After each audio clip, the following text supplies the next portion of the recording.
कि सामने वाले व्यक्ति के पास अगर विस्फोटक पदार्थ है और अगर प्रहार करते समय विस्फोटक पदार्थ में विस्फोट हो गया तो वो व्यक्ति तो मरेगा, पर आसपास न जाने कितने लोगों की मृत्यु हो जाएगी। और इसका अभिप्राय है कि जो शक्ति का निरंतर चिंतन करता हुआ शक्ति को हस्तगत कर चुका है, अगर उसको शक्ति से विच्छिन्न करके उस पर प्रहार नहीं किया जाएगा तो सृष्टि की मृत्यु हो जाएगी। त्रिजटा ने यही श्री सीता जी के सामने व्याख्या किया, यही के हृदय बस जानकी, जानकी उर मम बास है, मम भुवन मम उदर भुवन अनेक राजत, लगे सब कर नाश है। का भगवान श्री राघवेंद्र जिसको मार सकने में, जिसको मारने में ईश्वर को भी इतना थकना पड़ता है। और इसका अभिप्राय ये है कि भगवान श्री राघवेंद्र ने श्री सीता जी ने जब पूछा कि मरेगा कैसे, बोले एक बाण श्री राम का ऐसा लगेगा कि वो आपका ध्यान भूल जाएगा, और जिस क्षण आपका ध्यान भूलेगा उसी समय भगवान राम रावण के हृदय में बाण मारेंगे और रावण की मृत्यु हो जाएगी।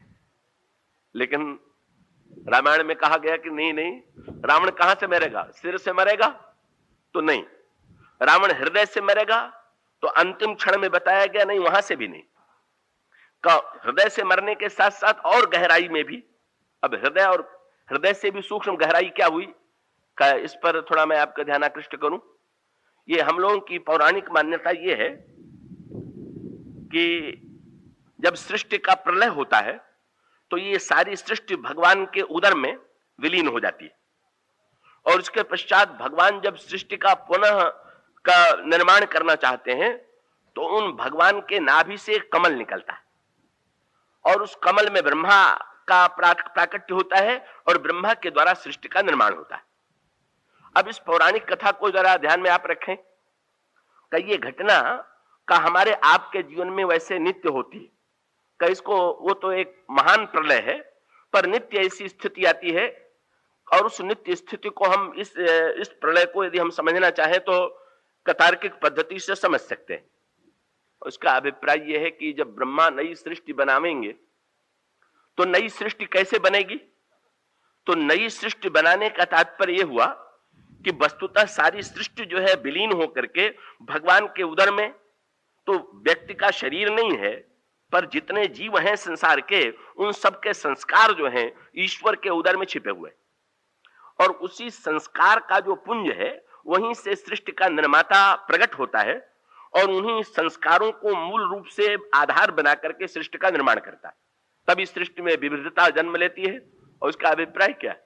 ये व्यक्ति जितने बने हुए हैं वो अपने पूर्व पूर्व जन्मों के संस्कार से जुड़े हुए हैं। तो आप ध्यान दीजिए, ये मोह जो है इसको मिटाने के लिए इस जन्म की चेष्टा सफल क्यों नहीं हो पाती? कब मोह का केंद्र अगर बुद्धि होता तो भाषण से, बुद्धि से समझने से मोह की मृत्यु हो जाती। अगर मोह का केंद्र केवल कर्म होता तो रावण की भुजा काटने से रावण की मृत्यु हो जाती। मोह का केंद्र अगर केवल हृदय होता तो हृदय पर प्रहार करने से रावण की मृत्यु हो जाती। पर होता क्या है? मोह कहां से है? वो स्वामी जी ने इसका सूत्र बताया कि अन्य कई ऐसे अवगुण हैं जो हम इस जीवन में स्वीकार करते हैं, पर इन सब का जो मूल संस्कार है वो कौन है? बोले जन्म जन्म अभ्यास निरत चित्त। इसी को गोस्वामी जी कहते हैं माधव मोह पास क्यों छूटे। और रामायण में संकेत आता है, जब रावण नहीं मरता तो भगवान राम विभीषण की ओर देखते हैं और विभीषण की ओर देख करके पूछते हैं, भाई ये तुम्हारा भाई तो लगता है मरेगा ही नहीं, कैसे मरेगा?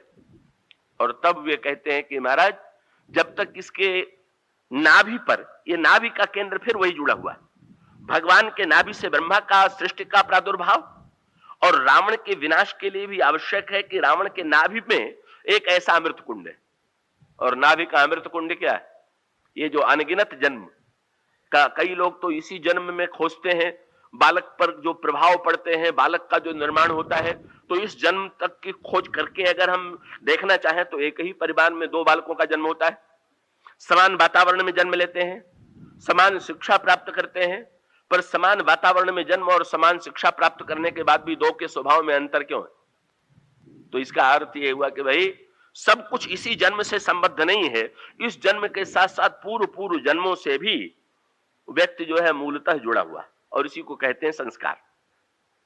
और इस संस्कार का केंद्र ही नाभि का, ये मूल केंद्र यहीं पर है। और उसका अभिप्राय यह है कि महाराज जब तक आप केवल रावण के हृदय को परिवर्तित करना चाहिएगा तो पूरी तरह से नहीं बदलेगा। रावण के मस्तिष्क पर प्रहार कीजिएगा तो नहीं मरेगा।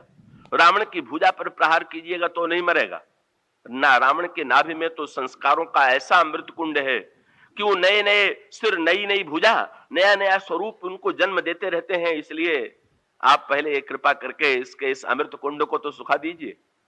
नाभिकुंड पीयूष बस आके नाथ जियत रावण बल ताके। और तब भगवान श्री राघवेंद्र का एक बाण के द्वारा रावण के उस मूल नाभि के अमृत कुंड को सुखाते हैं। तब कहीं जाकर के रावण की मृत्यु हो पाती है। और इसका अभिप्राय क्या हुआ कि मोह का विनष्ट होना का संसार के व्यक्तियों के लिए तो क्या, साक्षात ईश्वर भी का जब तक पूरी तरह से उसके लिए सन्नद्ध न हो जाए, और ईश्वर के साथ साथ जब तक जीव भी साथ न दे। भगवान राम ने विभीषण से पूछा इसका अभिप्राय क्या हुआ, कि गोस्वामी जी कहते हैं कि विभीषण मूर्तिमान जीव है। मोह बजीव भवदंग्र सेवक विभीषण बसत मध्य दुष्टाटवी ग्रसित चिंता। तो मोह कब मिटेगा? बोले मोह तब मिटेगा जब ईश्वर की सामर्थ्य मिले, और ईश्वर के सामर्थ्य के साथ साथ एक वस्तु और जुड़े। क्या?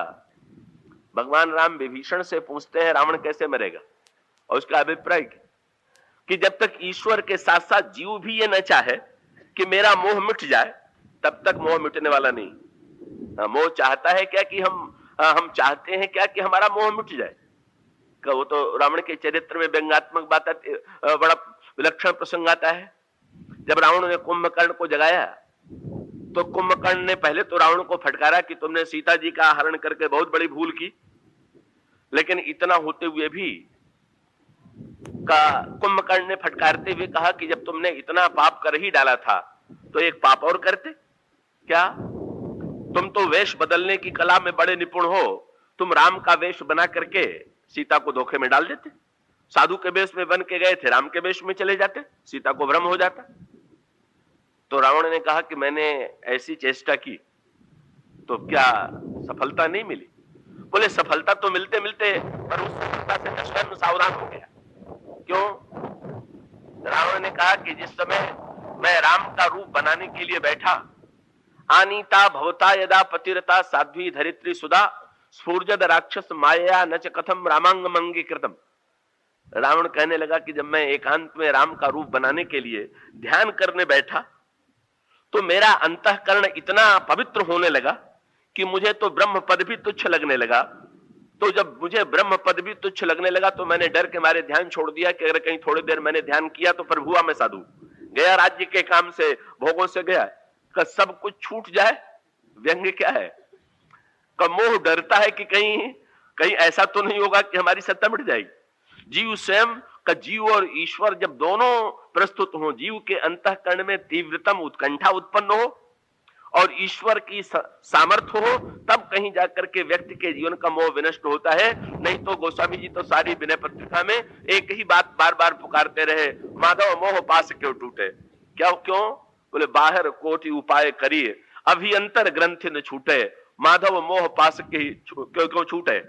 का दूसरे प्रसंग में बोले मोह जनित मल लाग विविध विधि कोटि हूं जतन न जाई, जन्म जन्म अभ्यास निरचित अधिक अधिक लपटाई। वही जन्म वही मोह कहां से है?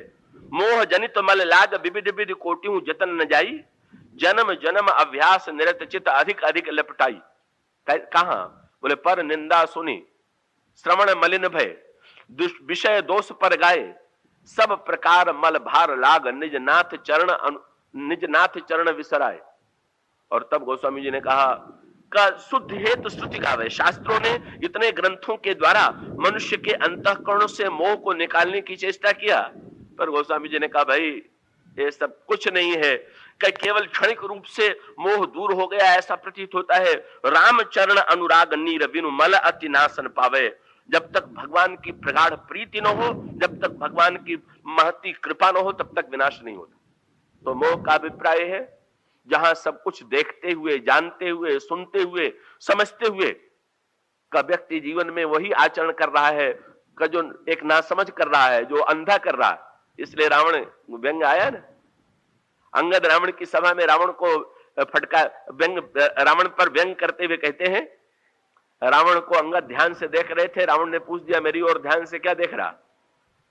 तो अंगद ने यही कहा कि मुझे हनुमान जी ने एक समाचार दिया था, पर मुझे विश्वास नहीं हो रहा था, पर यहाँ के पूरा विश्वास हो गया। क्या?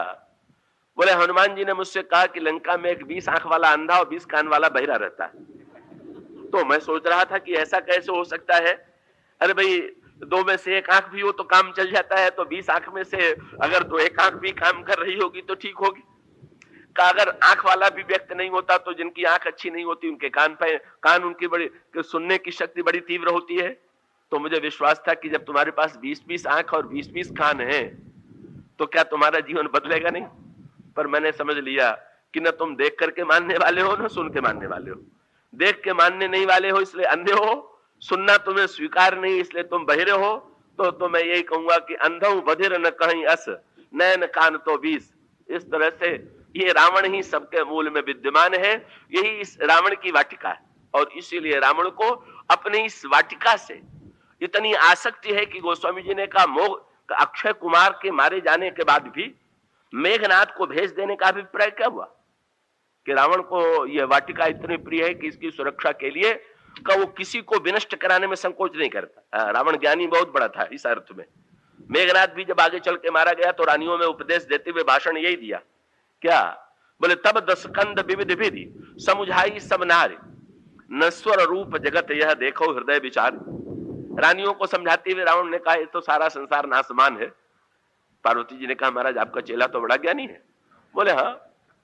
का तीन ही ज्ञान उपदेशा रावण, आपुन मंद कथा शुभ पावन, पर उपदेश कुशल बहु तेरे, जे आचरहि ते नर न गनेरे। तो वस्तुतः सबके मूल में विद्यमान है ये मोह, और मोह के ये दो महान आकर्षण, काम और लोभ का हनुमान जी लोभ पर तो क्षण में विजय प्राप्त कर लेते हैं, क्षण में परास्त कर देते हैं। जब काम का आक्रमण होता है तो ये बराबरी का युद्ध हो गया। बात यह है कि हनुमान जी हैं बाल ब्रह्मचारी और दूसरी ओर मेघनाद है मूर्तिमान काम, तो इन दोनों का युद्ध बराबरी का। इसलिए हनुमान जी ने जब मेघनाद को आते देखा तो बोले, हाँ अब कुछ बराबरी का युद्ध, अब कुछ लड़ने वाला बराबरी का है। कपि देखा दारुण भट आवा, और कट कटाई गर्जा रुधावा। और मेघनाद भी अगर किसी से घबराता था तो हनुमान जी से।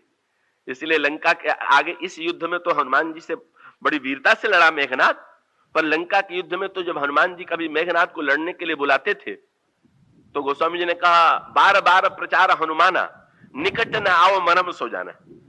हनुमान जी जब बुलाते थे तो हनुमान जी के सामने नहीं जाता था। क्यों नहीं जाता था? उसने अशोक वाटिका के युद्ध का उसको ऐसा दुष्परिणाम मिला, उसको याद आ गया कि ये बंदर तो बड़ा अनोखा है। जब चैतन्य था तो राक्षसों को मार रहा था, और जब मूर्छित हुआ तो भी हमारी सेना को मार डाला। तो जो चैतन्य रह के भी मारे और मूर्छित होकर भी मारे, उससे लड़ने से लाभ क्या है?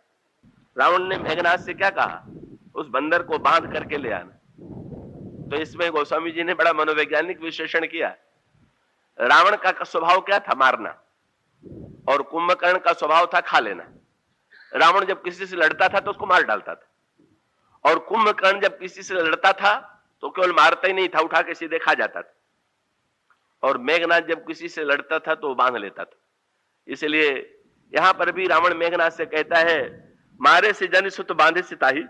बोले, तो ऐसे तो तुम्हारा स्वभाव भी बांधने का ही है, पर मैं भी यही चाहता हूं कि तुम बांध करके लाना। प्रारंभ में भी जब इंद्र और मेघनाद का युद्ध हुआ तो पहले इंद्र और रावण के युद्ध में रावण परास्त हो गया, लेकिन अंत में तीन ही जीत सुत आंधे से बांधी। मेघनाद इंद्र को भी बांध करके रावण के चरणों में डाल देता है, सबको बांध देता है। तो ये तीनों के लड़ने की कला अलग अलग है। रावण मूर्तिमान मोह है, कुंभकर्ण मूर्तिमान अहंकार है, मेघनाद काम है। और इसका अर्थ क्या है? मोह मारता है, अहंकार खाता है, पर काम तो बांधता है। ये जो मेघनाद है ये काम का स्वभाव क्या है? राग के बंधन में बांध लेना, यही काम की प्रकृति है। और विचित्रता क्या है कि राग का बंधन एक ऐसा बंधन है कि जिसमें व्यक्ति स्वयं बंध जाता है। हनुमान जी ने भी कुछ क्षणों के लिए उस बंधन को स्वीकार कर लिया। मां का आशीर्वाद पाते ही आंजनेय को स्वयं में कृतकृत्यता का बोध होता है, परिपूर्णता की अनुभूति होती है, और तब वे मां से आदेश मांगते हैं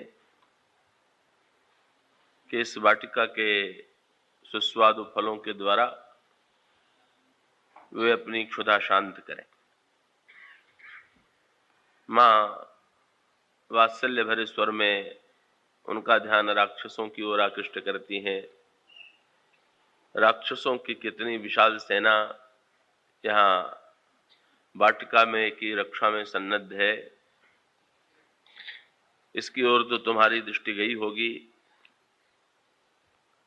हनुमान जी ने उत्तर देते हुए कहा कि मां, मुझे इनका कोई भय नहीं है, केवल आपकी प्रसन्नता ही मेरे लिए सब कुछ है।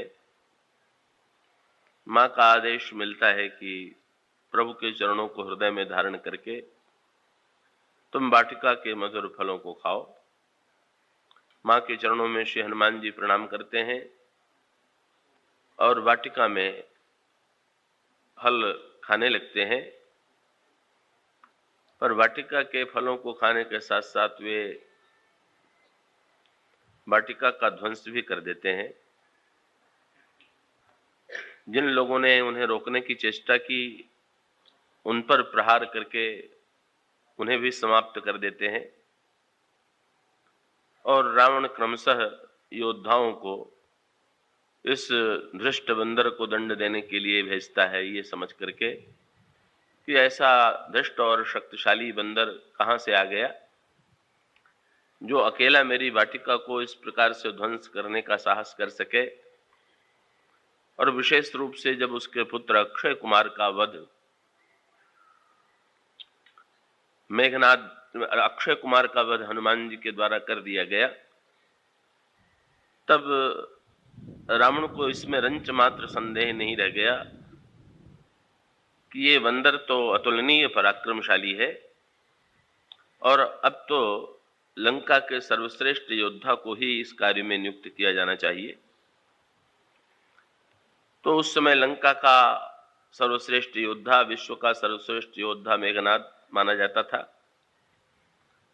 गोस्वामी जी ने मेघनाद का वर्णन करते हुए यही वाक्य लिखे हैं, वारिदनाद जेठ सुत तासु, भटमह प्रथम लीक जग जासु, और जही न होय रण सन्मुख कोई, सुरपुर नित ही परावन होई। कि जिस मेघनाद के समक्ष कभी देवताओं ने आने का साहस नहीं किया,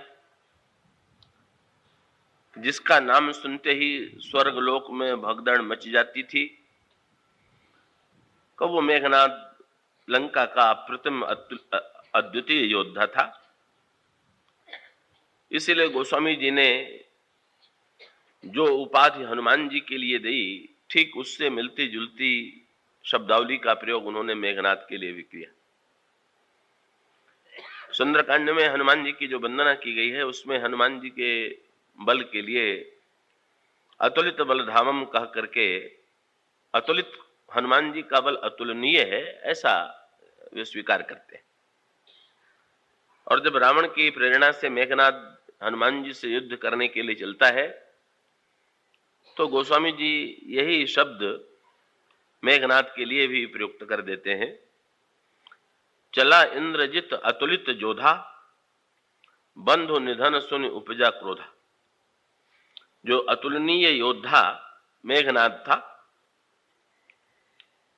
कब अक्षय कुमार के वध से क्रुद्ध हनुमान जी की ओर चल पड़ता है। तो ये दो अतुलनीय योद्धाओं का विलक्षण संग्राम है और उसका अभिप्राय यह है कि आज तक हनुमान जी के बल की भी माप नहीं हो सकी, उन्हें भी तौला नहीं जा सका। और दूसरी ओर लंका में मेघनाद भी एक ऐसा योद्धा है, रावण को अतुलनीय योद्धा नहीं कह सकते। रावण बहुत बड़ा पराक्रमी होने पर भी, सबका स्वामी होने पर भी ऐसे अवसर आते हैं जब रावण पराजित के रूप में भी सामने आता है। पर इंद्रजित मेघनाद एक ऐसा योद्धा है जो कभी पराजित नहीं हुआ। और इस तरह से ये दो अतुलित योद्धाओं का संघर्ष है। कि इसको अगर आध्यात्मिक संदर्भ में देखें तो मेघनाद अतुलित है, क्योंकि गोस्वामी जी उसे काम के प्रतीक के रूप में प्रस्तुत करते हैं। मैंने पत्रिका में जहां पर वे रामायण के आध्यात्मिक रूप का वर्णन करते हैं, वहां पर यही कहते हैं कि ये जिसका वर्णन मेघनाद के रूप में किया गया है वो तो मनुष्य के जीवन के विश्राम का हरण कर लेने वाला, इंद्र को भी पराजित करने वाला मेघनाद है, पाकारजित काम विश्रामहारी। और हनुमान जी को ऐसे अनेक रूपों में श्री रामचरितमानस में प्रस्तुत किया गया है, लेकिन उन्हें गोस्वामी जी मुख्य रूप से वैराग्य के प्रतीक के रूप में विनय पत्रिका के उसी पद में जिसमें उन्होंने मेघनाद का वर्णन काम के रूप में किया, उसी पद में वे हनुमान जी का वर्णन वैराग्य नहीं अपितु वैराग्य के साथ साथ एक शब्द और जोड़ देते हैं गोस्वामी जी, प्रबल वैराग्य दारुण प्रभंजन तनय। हनुमान जी प्रबल वैराग्य, तो वैराग्य और प्रबल वैराग्य में भी गोस्वामी जी विभाजन करते हैं और उस वैराग्य में हनुमान जी को सर्वोत्कृष्ट वैराग्य के प्रतीक के रूप में प्रस्तुत करते हैं। तो एक और प्रबल वैराग्य हनुमान जी और दूसरी ओर उतना ही अतुलनीय योद्धा अप्रतिम पराक्रमी काम। ये काम और वैराग्य का संघर्ष है। तो ये इसीलिए मेघनाद का प्रसंग दो पात्रों से जुड़ा हुआ है और दोनों को गोस्वामी जी वैराग्य के प्रतीक के रूप में स्वीकार करते हैं। एक तो लक्ष्मण जिनके द्वारा मेघनाद का वध होता है और दूसरे हनुमान जी जिनसे मेघनाद का बड़ा भीषण युद्ध होता है। तो लक्ष्मण को भी वे कहते हैं कि ये भगवान राम रूप अखंड ज्ञान घन के साथ वैराग्य के रूप में चलते हैं। लखन राम सीता सहित राजत पर्ण कुटीर, भगत ज्ञान वैराग्य जन सोहत धरे शरीर। जैसे भक्ति ज्ञान और वैराग्य शरीर धारण करके निवास कर रहे हों, ऐसा गोस्वामी जी को प्रतीत होता है। तो इस तरह से श्री रामचरितमानस में वैराग्य के ये दो प्रतीक हैं, लक्ष्मण और हनुमान जी। पर इसे हम वैराग्य के दो रूपों के रूप में प्रस्तुत कर सकते हैं। वैराग्य भी दो प्रकार का है, एक तो प्रवृत्तियों में रह करके एक व्यक्ति गार्हस्थ्य जीवन को स्वीकार करे, संसार की प्रवृत्तियों में भाग ले और गार्हस्थ जीवन और प्रवृत्तियों में भाग लेता हुआ भी जब किसी व्यक्ति का अंतःकरण राग से शून्य हो तो उसका अभिप्राय है कि वो वैराग्य तो है ही है, पर वो प्रवृत्ति में रहने वाला प्रवृत्ति मूलक वैराग्य। तो लक्ष्मण जी का स्वरूप यही है, क्योंकि वैसे बहिरंग दृष्टि से तो लक्ष्मण जी का जीवन गार्हस्थ जीवन है। कभी उन्होंने उर्मिला का पाणी ग्रहण किया है, उर्मिला के प्रति उनका स्नेह, उर्मिला के प्रति का उनके आकर्षण का भी वर्णन किया गया। पर इतना होते हुए भी, प्रवृत्तियों में रहते हुए भी लक्ष्मण वस्तुतः वैरागी। इसलिए वैराग्य का एक स्वरूप वो है जो लक्ष्मण जी के चरित्र में दिखाई देता है और वैराग्य का दूसरा स्वरूप हनुमान जी के रूप में है। हनुमान जी के सामने गार्हस्थ जीवन का कोई प्रश्न नहीं है, वे बाल ब्रह्मचारी है। तो बाल ब्रह्मचारी का तात्पर्य है कि हनुमान जी ने अपने लिए निवृत्ति का जीवन चुना है, गार्हस्थ जीवन नहीं चुना है, और वे भी एक महानतम विरागी हैं। और इस तरह से ये दो विरागी जो हैं, विराग के जो दो प्रतीक हैं, इनका संघर्ष है मेघनाद से, काम से। वैराग्य का सबसे बड़ा विरोधी, वैराग्य का सबसे बड़ा शत्रु कौन है? काम। और काम को पराजित करने की और काम को विनष्ट करने की क्षमता भी वैराग्य में है। अब यहां ये अंतर अवश्य पड़ता है कि मेघनाद हनुमान जी से डरता है और अशोक वाटिका के युद्ध में उसे जैसा अनुभव हुआ उसके पश्चात तो फिर वो हनुमान जी से लड़ने के लिए कभी भी उत्साहित नहीं होता। लक्ष्मण के प्रति उसके मन में उस प्रकार का भय नहीं। तो यह भी बड़ा मनोवैज्ञानिक है। लक्ष्मण से मेघनाद को भय नहीं लगता है और हनुमान जी से लगता है। इसका अभिप्राय क्या है कि कम से कम लक्ष्मण जी देखने में तो गृहस्थ है ही है, तो काम सोचता है कि गृहस्थ से क्या डरना। पर हनुमान जी ब्रह्मचारी हैं, तो ब्रह्मचारी से तो काम को डर लगता है, क्योंकि वहां तो प्रत्यक्ष रूप से कहा हनुमान जी का तो बहिरंग जीवन भी किसी गार्हस्थ्य जीवन की मर्यादा में बंधा हुआ नहीं। तो ऐसी स्थिति में का हनुमान जी से उसका डरना और लक्ष्मण से न डरना भी बड़ा स्वाभाविक है। और भगवान श्री राघवेंद्र ने जो योजना बनाई का मेघनाथ का वध लक्ष्मण जी भी कर सकते हैं और हनुमान जी भी कर सकते हैं, लेकिन भगवान श्री राम ने लक्ष्मण को आदेश दिया कि तुम लक्ष्मण मारो रण ओही। अब ये ध्यान रखिएगा, यहां पर एक संकेत सूत्र और आपके सामने मैं रख दूं, क्योंकि अभी कल परसों किन्हीं सज्जन ने प्रश्न किया था कि पहली बार लक्ष्मण जी मेघनाथ से पराजित हो जाते हैं, मेघनाथ की शक्ति से मूर्छित हो जाते हैं और फिर दूसरी बार विजय प्राप्त करते हैं। इसका तात्पर्य क्या है? तो इसे कई विभिन्न स्तरों से देखा जा सकता है, लेकिन उसका एक तात्पर्य यह मूर्छा का प्रसंग दोनों में है। हनुमान जी भी मेघनाथ के ब्रह्म बाण से मूर्छा, वहां भी मूर्छा का प्रसंग है, और मेघनाथ लक्ष्मण जी के जीवन में भी ब्रह्म के रावण मेघनाथ के बाण से मूर्छा का प्रसंग है। पर थोड़ा सा सूक्ष्म अंतर गोस्वामी जी ने डाल दिया, क्या कि लक्ष्मण जी मूर्छित हुए और हनुमान जी ने मूर्छा का अभिनय किया। ये अंतर अवश्य है। हनुमान जी मूर्छित सचमुच हुए नहीं थे, का वो जानबूझ करके उन्होंने ये दिखाने की चेष्टा की कि मेघनाथ का ब्रह्म बाण लगने के बाद वो नीचे गिर रहे हैं और मूर्छित हो रहे हैं। पर लक्ष्मण जी की मूर्छा का वर्णन इस रूप में नहीं किया गया। अब इसमें निहित तात्पर्य ये है, और दोनों जगह का एक मूल सूत्र समान है कि हनुमान जी मूर्छा स्वीकार करते हैं, वहां पर भी ब्रह्मा की शक्ति को स्वीकार किया गया, ब्रह्मा की शक्ति का प्रयोग किया गया। और जब लक्ष्मण जी पर मेघनाथ प्रहार करता है तो वहां पर भी वो ब्रह्म शक्ति का ही प्रयोग करता है। और ब्रह्म शक्ति का प्रयोग होने पर इन दोनों पात्रों के द्वारा दो भिन्न प्रकार का व्यवहार आता है। मुझे आशा है कि तो ये जो ब्रह्मा के बाण से, ब्रह्मा की शक्ति से दोनों का मूर्छित होना है, इसका रहस्य क्या है? इसका तात्पर्य यह है कि सारी सृष्टि जो है, इस सारी सृष्टि के मूल में कौन है? काम है। तो ऐसी परिस्थिति में का मेघनाथ के द्वारा, मेघनाथ मूर्तिमान काम है, और काम के द्वारा जब ब्रह्मा के बाण का प्रयोग किया जाता है तो इसका अभिप्राय है कि अगर कोई व्यक्ति सृष्टि में किसी का जन्म हुआ है तो सृष्टि में किसी का जन्म होने के पश्चात वो काम की सत्ता को पूरी तरह कैसे अस्वीकार कर सकता है?